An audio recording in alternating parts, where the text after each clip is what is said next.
এ পৃথিবীতে কেউ শান্তিতে নেই, কেউ সুখে নেই, কেউ ভালো নেই। প্রত্যেকটা মানুষের মনে কিছু না কিছু ক্ষোভ আছে, কিছু দুঃখ আছে, কিছু পরিবর্তনের আকাঙ্ক্ষা আছে, কিছু চাহিদা আছে, কিছু অপূর্ণতা আছে, কিছু আফসোস আছে। প্রত্যেকটা মানুষই ভিন্ন রূপে ভুক্তভোগী, আলোতে কিংবা আধারে, প্রকাশ্যে কিংবা গোপনে। প্রত্যেকটা মানুষ তাদের নিজের নিজের জায়গা থেকে সিচুয়েশন ব্যাখ্যা করে অন্যদেরকে সুখী মনে করে। প্রত্যেকটা মানুষ অন্যদের সাথে নিজেকে তুলনা করে, অন্যদের স্থানে বসিয়ে নিজেকে কল্পনা করে। মজার এই পৃথিবীতে এমন মজার ঘটনা প্রতিনিয়ত ঘটছে, প্রতিদিন ঘটছে। জানি শুনতে খারাপ লাগবে, মানতে অসুবিধা হবে, কিন্তু এটাই বাস্তব, এটাই সত্য। এমনটাই ঘটছে, এমনটাই হচ্ছে। তুমি তো নিজেও দেখছো, আমরা তো নিজেরাই দেখছি যে বিবাহিতরা ডিভোর্সের চিন্তায় ব্যস্ত, আর অবিবাহিতরা বিবাহের চিন্তায় মগ্ন। কিছু মানুষ বিবাহ করার পরে আফসোস করছে, আর কিছু মানুষ বিবাহ করার জন্য পাগল হচ্ছে। কোনো বিবাহিত ব্যক্তি যখন কোনো অবিবাহিত মানুষকে দেখে, তখন মনে করে সে কত সুখে আছে, কত আনন্দে আছে, তার জীবনটা কত সুন্দরভাবে আনন্দের সাথে কাটছে। ঠিক একইভাবে যখন কোনো অবিবাহিত ব্যক্তি কোনো বিবাহিত ব্যক্তিকে দেখে, মনে করে সে অনেক ভালো আছে, তার জীবনে একজন জীবন সঙ্গী আছে, সে তো অনেক সুখী। কিন্তু বাস্তবতা কি জানো? প্রত্যেকটা মানুষ নিজের নিজের জায়গা থেকে ঠিক আছে। হ্যাঁ, অবশ্যই প্রত্যেকটা মানুষই তাদের নিজের জায়গায় ঠিক আছে। একটা জিনিস, একটা বিষয় সর্বক্ষণ নিজের মনে, নিজের মস্তিষ্কে গেঁথে নিও। মানুষ নিজের পজিশনকে খারাপ আর অন্যের অবস্থানকে সব সময় ভালো মনে করে। তুমি নিজেই দেখো, বাচ্চাদের বড় হওয়ার চিন্তা, কবে বড় হব, কবে একটা ভালো জীবন পাবো, আর অন্যদিকে বড়দের শৈশবে ফিরে যাওয়ার আকুতি। কাজ যদি আমি আমার শৈশবটা ফিরে পেতাম, কাজ যদি আমার অতীতের দিনগুলো ফিরে পেতাম, কাজ যদি সেই স্কুল জীবনটা ফিরে পেতাম। এমন চিন্তা ভাবনা কখনো না কখনো তৈরি হয় যখন সেই শিশুটা বড় হয়।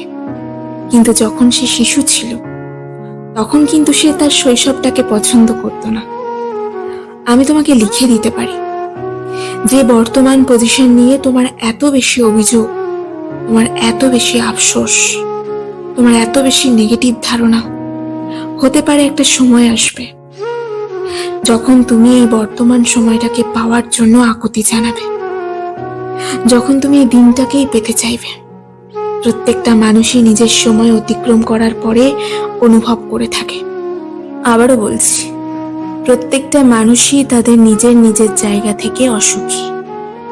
তারা নিজের পজিশন না দেখে অন্যের পজিশনের কথা ভাবে আর আফসোস করে এই ভেবে যে তারা অনেক সুখে আছে, আমি খারাপ আছি, আমার জীবনটা খারাপ ভাবে অতিবাহিত হচ্ছে। এমন চিন্তা ভাবনা আমাদের মাথায় এসে থাকে। আসলে কি জানো, পৃথিবীতে সমস্যা কিংবা দুশ্চিন্তা ছাড়া কোনো মানুষ নেই। আর যদি সমস্যা ছাড়া কোনো মানুষ একেও থাকে, আজ অব্দি সেই মানুষ আমার চোখে পড়েনি। ভিন্ন ভিন্ন মানুষ তাদের ভিন্ন ভিন্ন যন্ত্রণা নিয়ে বসবাস করছে। কেউ সম্মুখে হাসছে, কেউ আড়ালে কাঁদছে, কেউ নিজের যন্ত্রণা অন্যের কাছে প্রকাশ করে ভাবছে এই পৃথিবীতে তার মতো দুঃখী কে আছে। কেউ অন্যের যন্ত্রণা মনোযোগ দিয়ে শুনছে, নিজের যন্ত্রণা হাসি মুখে আড়াল করে। দিন শেষে সেও ভাবছে তার মতো ভুক্তভোগী কজনই বা আছে। তাই নিজের নিজের জায়গা থেকে অন্যের সুখ দেখে আফসোস না করে নিজের জীবনটাকে উপভোগ করতে শেখো। আফসোস করার জন্য হাজারো কারণ আছে, থাকবে, কিন্তু উপভোগ করলে আফসোসের মাত্রাটা কিছুটা হলেও কমবে। কিন্তু ওই যে একটা তিক্ত বাস্তবতা, এই পৃথিবীতে কেউ ভালো নেই, কেউ ভালো নেই। এটার উদাহরণ তুমি জানতে চেও না, কেননা এটার উদাহরণ তুমি নিজেই। হ্যাঁ, আমরা নিজেরাই এর উদাহরণ। চাকরিজীবীরা কাজের চাপে ক্লান্ত, আর বেকার ছেলেটা চাকরি পাওয়ার আশায় চিন্তিত। চাকরি পাওয়া মানুষটা চাকরি ছাড়তে পারলে বেঁচে যায়, তার কাছে এখন চাকরিটা বোরিং মনে হয়, ক্লান্ত মনে হয়। মনে হয় যেন এই একঘেয়েমি জীবন আর ভালো লাগছে না। অথচ বেকার ছেলেটা নিজের জীবন পরিচালনা করার জন্য শুধুমাত্র একটা চাকরি পেতে চায়। এই সমস্ত চিন্তা ভাবনাই তো আমাদের জীবনটাকে জটিল বানিয়েছে। এই সমস্ত চিন্তা ভাবনাগুলোই তো আমাদের জীবনটাকে জটিল করে তুলেছে। চাকরি পাওয়ার আগে পর্যন্ত এটা তোমার জীবনের সব থেকে গুরুত্বপূর্ণ, সব থেকে প্রয়োজনীয় ছিল। আর চাকরি পাওয়ার পরে সেটা তোমার কাছে ক্লান্ত হয়ে উঠেছে, সেটা তোমার কাছে বিরক্তিকর কারণ হয়ে উঠেছে, সেটা তোমার কাছে বোরিং মনে হচ্ছে। অথচ তোমার মতো কেউ একজন সারা দিন রাত পরিশ্রম করছে শুধুমাত্র একটা চাকরি পাওয়ার আশায়। আর এই দুই ধরনের মানুষের চিন্তা ভাবনাই এটাই বলতে চায়, কেউ তার নিজের অবস্থানকে মূল্যায়ন করে না, কেউ তার নিজের অবস্থানকে ভালোবাসে না, কেউ তার নিজের অবস্থানকে গুরুত্ব দিতে চায় না, মর্যাদা দিতে চায় না। সেই জন্যই হয়তোবা আমাদের মনে হয় যে আমরা ভালো নেই, আমাদের মনে শান্তি নেই, আমাদের জীবনে সুখ নেই। কিন্তু প্রকৃত শান্তি কি জানো? এটা উপভোগ করা, এটা অনুভব করা যে আমরা ভালো আছি। আমরা ভালো আছি কারণ এই জীবন আমাদের পরিকল্পনার অংশ নয়। হ্যাঁ, হয়তোবা আমাদের জীবনে ঘটছে, কিন্তু কেউ একজন আছে যে এই জীবনটাকে পরিকল্পনা করে সাজিয়েছে। কারোর পরিকল্পনার অংশ তোমার এই জীবনটা। এটা মনে রেখো, এটা মাথায় রেখো। যিনি তোমাকে পৃথিবীতে পাঠিয়েছেন তিনি তোমার থেকেও বেশি চিন্তিত তোমাকে নিয়ে, কারণ তিনি তোমার প্রতি তোমার থেকে বেশি দায়িত্ববান। নিজের অবস্থানকে মূল্যায়ন করতে শুরু করো। জীবনে যেখানে আছো, যে ক্ষেত্রে আছো, যেমন ভাবে দিন কাটাচ্ছ, যেমন ভাবেই কাটাও না কেন, তার জন্য উপরওয়ালাকে ধন্যবাদ জানাও। তিনি তোমাকে কত কিছু দিয়েছেন সেটা মনে করার চেষ্টা করো। তোমার চিন্তা ভাবনা এটা হওয়া উচিত নয় যে তুমি কত কিছু থেকে বঞ্চিত হয়েছ। আমরা যেটা পাই সেটাকে আমরা মূল্য দিতে চাই না, সেটার মূল্যায়ন আমরা করতে জানি না, আমরা করি না।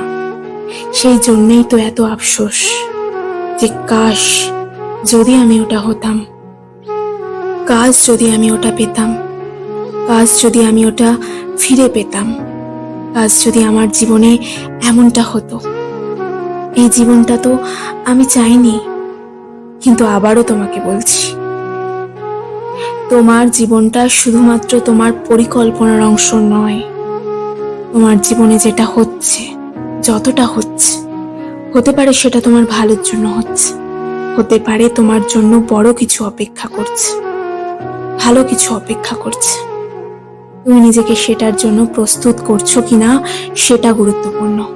আমরা আমাদের শৈশব ফিরে পেতে চাই, কারণ তখন এত বেশি জটিলতা ছিল না, জীবনে এত বেশি ঝামেলা ছিল না, এত বেশি মানুষ চেনার প্রয়োজন পড়তো না, এত বেশি আঘাত, এত বেশি ধোঁকা, এত বেশি ছলনা, এত বেশি নাটকের দুনিয়া ছিল না তখন। কিন্তু এটাকে অ্যাকসেপ্ট করতে হবে যে দুনিয়া বদলাচ্ছে। এটাকে অ্যাকসেপ্ট করতে হবে যে মানুষের চিন্তা ভাবনার মধ্যে অনেক ঘাটতি আছে। ঘাটতি আছে বলেই আমরা আমাদের পজিশন, আমরা আমাদের অবস্থানকে কদর করতে চাই না, মূল্য দিতে চাই না। এটা অস্বীকার করার কোনো জায়গা নেই। এই পৃথিবীর কেউ ভালো নেই, এটা আমাদের একটা মেন্টালিটি হয়ে দাঁড়িয়েছে, একটা চিন্তা ভাবনা হয়ে দাঁড়িয়েছে। কারণ আমরা আমাদের পজিশন, আমরা আমাদের অবস্থানকে মূল্যায়ন করি না। আমরা কিছু পেয়ে যাওয়ার পরে সেটার কদর করি না, সেটা সম্মান করি না। পাওয়ার আগে পর্যন্ত সেটাকে এতটা ভালোবাসি যেটা দেখে উপরওয়ালাও হয়তোবা অবাক হয়ে যায়। আমাদের মধ্যে অনেকের জীবন অনেক কঠিন, অনেক বেশি কঠিন। কেন জানো? কারণ আমরা যদি কিছু সহজে পেয়ে যাই সেটার কদর করব না, সেটার মূল্যায়ন করব না, সেটার মূল্য দেব না। আমরা যদি কোনো জিনিস ফ্রিতে পেয়ে যাই সেটা আমাদের কাছে মূল্যহীন হয়ে যায়। পৃথিবীর নিদারুণ বাস্তবতা এটা। নিজেই নিজেকে প্রশ্ন করে দেখো, আশা করি উত্তরটা পেয়ে যাবে। তুমি মনে করো এই পৃথিবীতে বেঁচে থাকার জন্য সব থেকে বেশি প্রয়োজন খাদ্য, বস্ত্র, বাসস্থান। কারণ এগুলোর একটা নির্দিষ্ট মূল্য আছে, এগুলো পাওয়ার জন্য পরিশ্রম করতে হয়, এগুলো পাওয়ার জন্য ঘাম ঝরাতে হয়, এগুলো পাওয়ার জন্য পরিকল্পনা করতে হয়, কষ্ট করতে হয়, এগুলো পাওয়ার জন্য ধৈর্য ধরতে হয়। এগুলো ফ্রিতে পাওয়া যায় না, এগুলো সস্তায় পাওয়া যায় না। কিন্তু এর থেকেও গুরুত্বপূর্ণ জিনিস আছে। হ্যাঁ, বেঁচে থাকার জন্য এর থেকেও গুরুত্বপূর্ণ জিনিস আছে, কিন্তু সেটা ফ্রিতে পাওয়া যায়, সেটা সস্তায় পাওয়া যায়। সেই জন্য আমাদের কাছে মূল্যবান নয়, সেই জন্য আমাদের কাছে গুরুত্বপূর্ণ নয়, সেই জন্য আমাদের কাছে অতটা ইম্পর্টেন্ট নয়। হ্যাঁ, তুমি ঠিক ধরেছ, আমি অক্সিজেনের কথা বলছি। এটা আমাদের কাছে কতটা গুরুত্বপূর্ণ তুমি নিজেও জানো, তুমি নিজেও এর প্রয়োজনীয়তা উপলব্ধি করছো। কিন্তু এটা ফ্রিতে পাওয়া যায়, সুতরাং এটার মূল্য অতটা নেই। মূল্য তখনই হয় যখন এটা প্রাকৃতিক উপায়ে পাওয়া যায় না, কিন্তু আমাদের কাছে সব থেকে বেশি প্রয়োজনীয় হয়ে দাঁড়ায় যখন এটা আমাদেরকে অনুভব করায় যে আমরা পেশেন্ট, আমরা সুস্থ মানুষের মতো নই। তখন এটার গুরুত্ব অনেক বেড়ে যায়, তখন এটা সত্যি আমাদের কাছে মূল্যবান হয়ে যায়। কিন্তু ওই যে আমরা আমাদের জায়গা থেকে খুশি নই, সুখী নই, সন্তুষ্ট নই। একবার ভেবে দেখো, গরিবরা বড়লোক হওয়ার জন্য চিন্তিত, আর বড়লোকরা শান্তির খোঁজে ক্লান্ত। একজন গরিবের ঘুম নষ্ট হয় কারণ সে বড়লোক হবে, আর একজন বড়লোকের ঘুম নষ্ট হয় কারণ তার সম্পদ কখনো না কখনো তার জীবন থেকে হারিয়ে যাবে এই ভেবে। কিন্তু বাস্তবতা এটাই যে আমরা পৃথিবীর অংশ হওয়া সত্ত্বেও একদিন এই পৃথিবী থেকে চলে যেতে হবে। তবে একটা কথাই বলবো, সুখ বলো বা শান্তি, এটা গরিবের ঘরেও আছে, ধনীর ঘরেও আছে, বিবাহিতদের জীবনেও আছে, অবিবাহিতদের জীবনেও আছে। এটা শৈশবেও আছে, আবার বড় হয়েও আছে। এটা চাকরিজীবীদের জীবনেও আছে, আবার বেকারদের জীবনেও আছে। কিন্তু এটা নির্ভর করছে তার চিন্তা ভাবনার উপরে। নিঃসন্দেহে তুমি যেখানে আছো ভালো আছো, যতটা পেয়েছো যথেষ্ট পেয়েছো। শুধু সেটাকে গুরুত্ব দিতে শুরু করো, সেটাকে মূল্যায়ন দিতে শুরু করো, সেটাকে নিজের জীবনের অংশ মনে করো। গোটা পৃথিবী যখন তোমার থেকে ভরসা উঠিয়ে নেবে, তখন নিজেই নিজের উপরে ভরসা রেখো। গোটা পৃথিবী যখন তোমার উপরে, তোমার যোগ্যতার উপরে সন্দেহ করবে, তখন নিজেই নিজের উপরে ভরসা রেখো। এ পৃথিবীর মানুষগুলো যখন তোমার থেকে নিজের দূরত্ব বজায় রাখবে, তখন নিজেই নিজের সঙ্গী হয়ে থেকো। একটা জিনিস এখানে স্পষ্ট করা খুব জরুরি, যে পৃথিবীর সকলেই তোমার সঙ্গ দেবে এমন কোনো কথা নেই। এই পৃথিবীর সকলে তোমাকে সাপোর্ট করবে এমন কোনো কথা নেই। কিন্তু আমি দেখেছি, বিশ্বাস করো, আমি নিজেই এর সাক্ষী। এই পৃথিবীতে যাদের ওপর মানুষ সব থেকে বেশি অভরসা করে, তারাই জীবনের সব থেকে বড় কিছু করে। তাই যদি কেউ সাপোর্ট না করে, যদি কেউ বিশ্বাস না রাখে, তাহলে ভেবে নিও তোমার দ্বারাই সম্ভব। একটা কথা মনে রেখো, শুরুতে সবাই সঙ্গ দেয় না, শুরুতে সবাই পাশে থাকে না। শুরুটা তোমাকেই করতে হবে, কিন্তু একটা সময় পরে যখন সেই শুরুটা বৃহৎ আকার ধারণ করবে, যখন সেটা বাস্তবের রূপ ধারণ করবে, তখন তোমার ভালোবাসার মানুষের কোনো অভাব হবে না। একটা সময় পর দেখবে, যারাই তোমাকে বলেছিল তোমার দ্বারা কিচ্ছু হবে না, তোমার উপরে আমার কোনো আস্থা নেই, বিশ্বাস নেই, তারাই তোমাকে এসে বলবে যে আমাদের বিশ্বাস ছিল, আমাদের ভরসা ছিল যে তুমি পারবে। তাই শুরুটা তোমাকেই করতে হবে। শুরুতে কেউ সঙ্গ দেবে না, শুরুতে কেউই বলবে না সে ট্যালেন্ট আছে, সে যোগ্যতা আছে, কেউই বলবে না। Without work hard talent is nothing. তোমার পরিশ্রম ছাড়া ট্যালেন্ট কিছুই নয়। তুমি যে কোনো ফিল্ডে যাও, যদি এই দুই ব্যক্তির মধ্যে যে কোনো একজনকে চুজ করতে বলা হয় যে একজন ট্যালেন্টেড আর একজন হার্ড ওয়ার্কার, যে কোনো ফিল্ডের মানুষই ওই পরিশ্রমী ব্যক্তিকেই চুজ করবে, ওই হার্ড ওয়ার্কিং মানুষটার দিকেই যাবে। এই পৃথিবীতে পরিশ্রমের কোনো বিকল্প আছে কিনা আমার জানা নেই, কিন্তু পরিশ্রমের শর্টকাট খোঁজা মানুষগুলো পরিশ্রমের শর্টকাট খুঁজে সফলতা পাওয়া মানুষগুলো খুব দ্রুত সফলতা হারিয়েও ফেলে। আমি নিজেও দেখেছি। তাই কোনো শর্টকাট নিতে যেও না। পরিশ্রম তোমাকে করতেই হবে, পরিশ্রম আমাদেরকে করতেই হবে। আর এটা তুমি যত দ্রুত অ্যাকসেপ্ট করবে, যত ভালোভাবে অ্যাকসেপ্ট করবে, ততই তোমার জন্য ভালো। কারণ এটা জীবনের বাস্তব সত্য।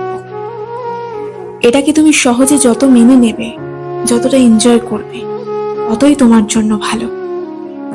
তুমি জানো এই পৃথিবীর সব থেকে ধনী ব্যক্তি দিনে কতক্ষণ পরিশ্রম করে?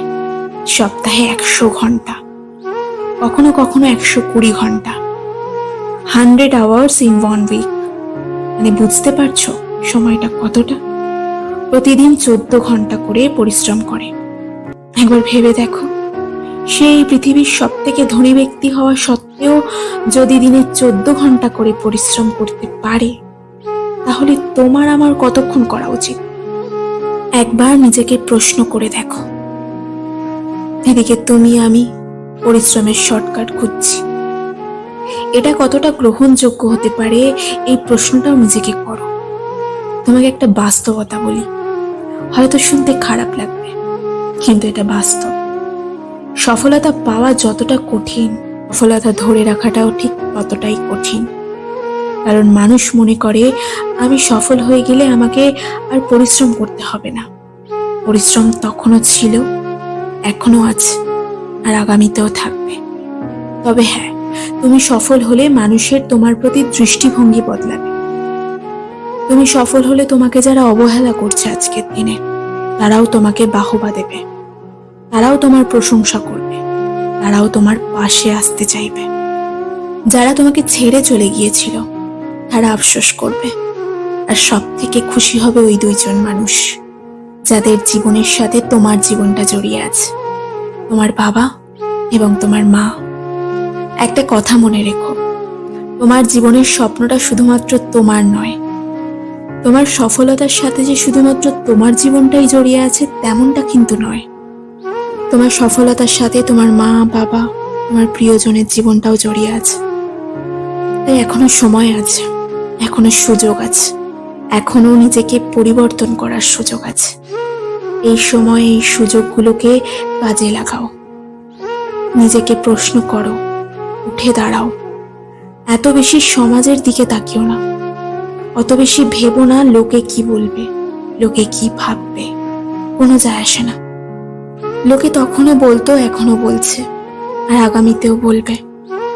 আমি একটা লাইনে অনেক বেশি বিশ্বাসী, যে পরিশ্রম কখনো ধোঁকা দেয় না।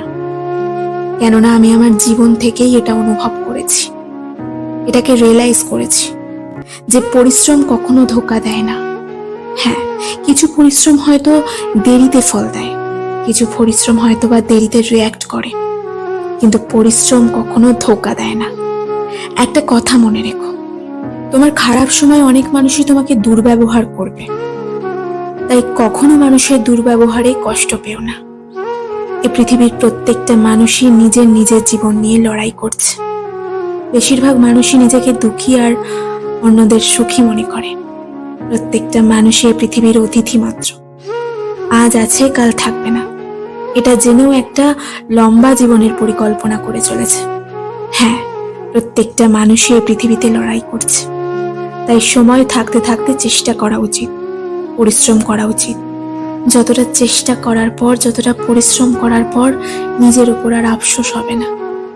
একটা বিষয় স্পষ্ট করতে চাই, তোমার প্রত্যেকটা রিজেকশন তোমার কাছে ইন্সপিরেশন হওয়া উচিত। তোমার প্রত্যেকটা অপমান তোমার কাছে ইন্সপিরেশন হওয়া উচিত। তোমার প্রত্যেকটা অবহেলা তোমার কাছে ইন্সপিরেশন হওয়া উচিত। তোমার প্রত্যেকটা বিশ্বাসঘাতকতা তোমার কাছে ইন্সপিরেশন হওয়া উচিত। যারা ভুল, তাদেরকে ভুল প্রমাণ করার সব থেকে সহজ উপায় হচ্ছে নিজেকে সঠিক প্রমাণ করে দেখাও, নিজের মধ্যে পরিবর্তন এনে দেখাও। এ পৃথিবীর অনেকেই আছেন যারা সিদ্ধান্ত নেওয়ার পরে নিজেকে সঠিক প্রমাণ করেছেন। তাহলে তুমি কেন পারবে না? আবারও বলছি, তোমার পরিশ্রম, তোমার সফলতা তোমাকে কখনো ধোঁকা দেবে না। তুমি সফল হওয়ার পরে মানুষের তোমার প্রতি দৃষ্টিভঙ্গি পাল্টে যাবে। মানুষ তোমাকে অন্যরকম চোখে দেখতে শুরু করবে। তাই জীবনে সফল হওয়াটা জরুরি। নিজের জন্য না হোক, নিজের আপন মানুষগুলোর জন্য, নিজের প্রিয় মানুষগুলোর জন্য পরিশ্রম করো। একটা কথা মনে রেখো, তোমার জীবনের লেখক তুমি নিজেই।